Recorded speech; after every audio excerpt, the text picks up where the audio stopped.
Workflow is one of the most powerful features of CRM because it enables you to enforce your business process in a very reliable way.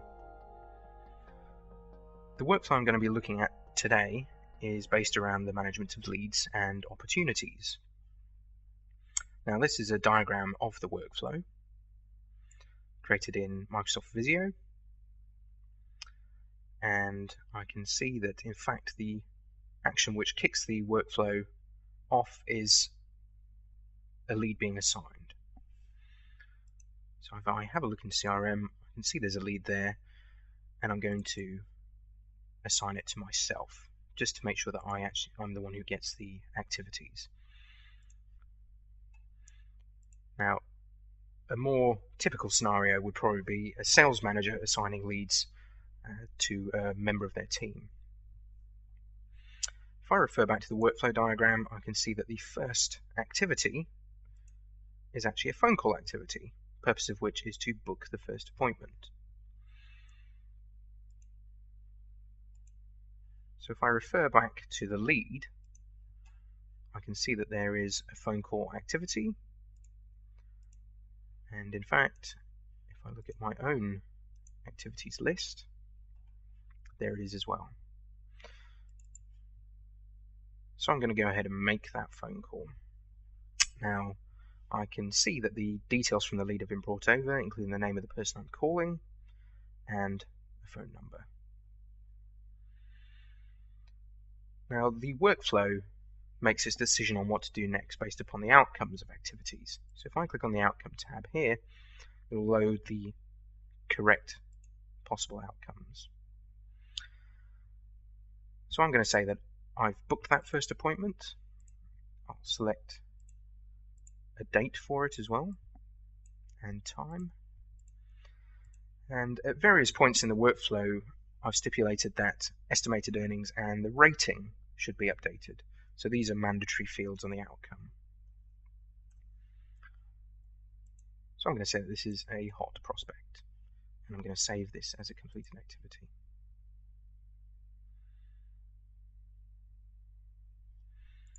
So I can see that it's disappeared from my activities list, and if I go back to the lead and refresh the activities screen, I can see it's gone from there as well, and it's been moved to history.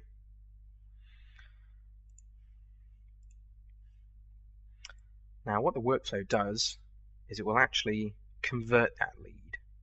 So the lead itself will be closed off, and it will create a relevant account from the company name, contact from the name of the person I was calling, and it will create an opportunity.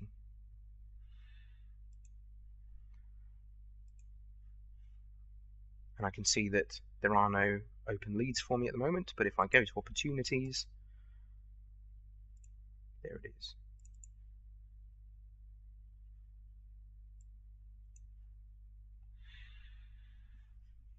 Now, if I have a look at the activities for that opportunity, it's created the first appointment for me.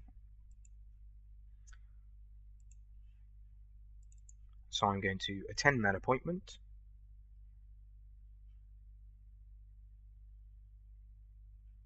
And you can see how it's brought over the relevant date and time. If we have a look at the information on the opportunity, I can see that the rating and estimated revenue have both been brought across as well. So I'm going to go ahead and attend that appointment. Now, what we can see is that the possible outcomes for that appointment will either be a failure, indicated by the red line, or it'll be success. Now, the next step is to create and send a proposal. If I have a look at the outcomes available on that appointment, I can see that I can lose the opportunity, or the next step is send proposal.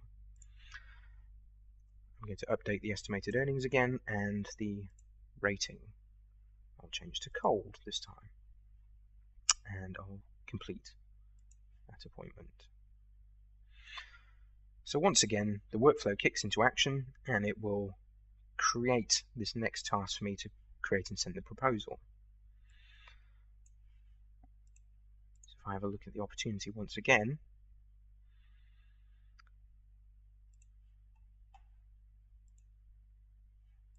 I can see that it has created a task for me, and if I open it up, the task is indeed to prepare and send the proposal for Evans Textiles. So once again, I'll fill out the outcome. So that's completed. And it's asking me what the follow-up call date is. And if I refer back to the workflow diagram, I can see that the next step is indeed to make a phone call whereby I follow up the proposal. So that's completed. I'll pick a date for that.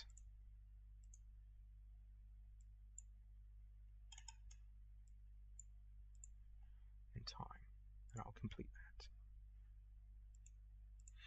So if we have a look at the activities, there it is. It's closed off the previous one. The appointment has been attended. And it's created the follow-up call for me.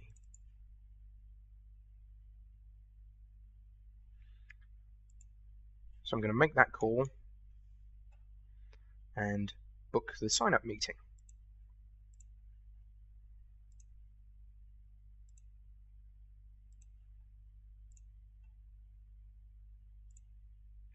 So once again, I fill out the outcomes for this. I'll put the estimated earnings up, and the rating will go to hot. Now if I just refer to the opportunity before I actually close and complete that activity, I can see the I need to refresh to see the previous change. You can see that the values from the previous activity have indeed been brought across. If I complete this activity, these values will change once again based upon the values that I've just selected. And there we have it. So it's the sign-up meeting. And I can see that that's actually the last activity it will create. So the end result is based upon the result of this sign-up meeting. It could still fail and the opportunity could be lost, or it could be successful. The opportunity will be closed and the status will be changed to 1.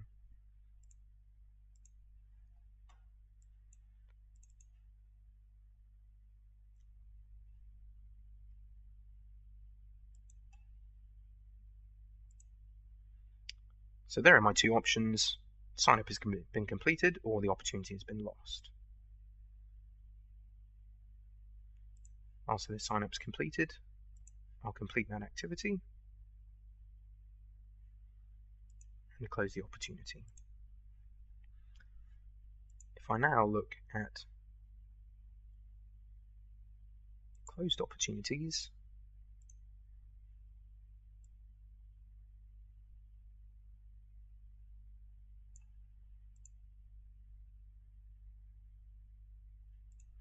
it will be in the list somewhere.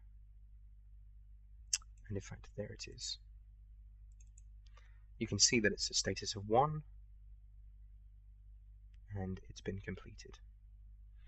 So that's what a workflow essentially does. It can manage a process for you and it can create all the relevant activities of that process, which is not therefore relying on a person remembering to do all those steps in the right order. All of it's enforced by the workflow. Now, a workflow doesn't have to be around a sales process. Any business process that you can model, it can put into CRM for you.